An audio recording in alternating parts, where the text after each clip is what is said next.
How we doing? We're doing great. Really? New record's doing well? How we doing?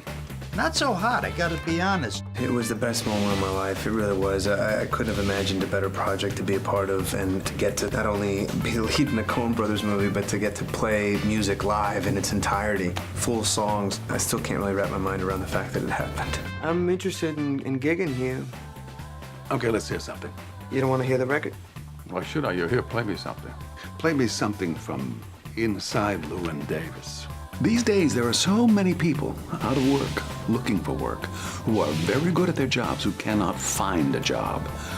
When they go up and audition or have an interview for a job that's life or death to them and their families, they suddenly realize what it means to be an actor. Do you ever think about the future at all? You mean like flying cars?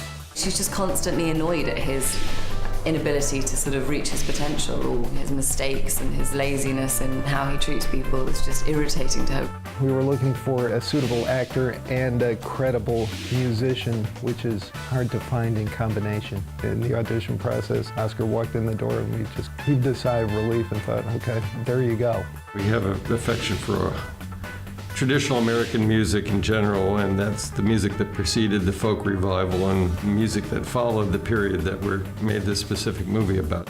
Joel and Ethan are so great with their writing and direction. They're laser focused, they know exactly what they want, but then there's this room where they fully support freedom of creativity.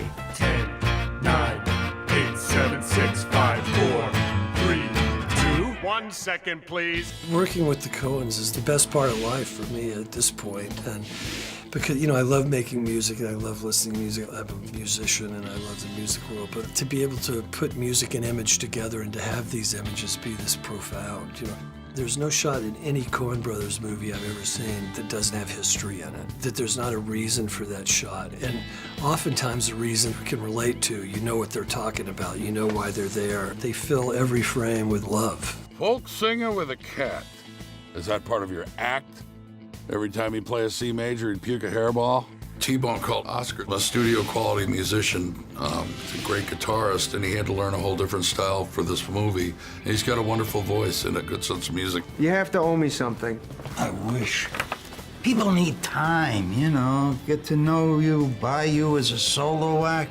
I learned a lot. I wasn't exposed to the 60s folk revival. I didn't know anything about it other than I knew Peter, Paul, and Mary came out of it and Dylan came out of it. But now I know that it was like everything else in music. It was cyclical. It was people borrowing from the past, taking old things and making them new again.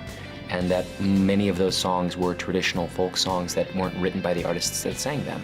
Music that's popular these days, Mumford & Sons, Of Monsters and Men, Edward Sharpe and the Magnetic Zeros, these are throwback acts. They are referencing, very heavily referencing songs from this time period, and this time period we were referencing songs from before that. It's like a record, it all comes back around.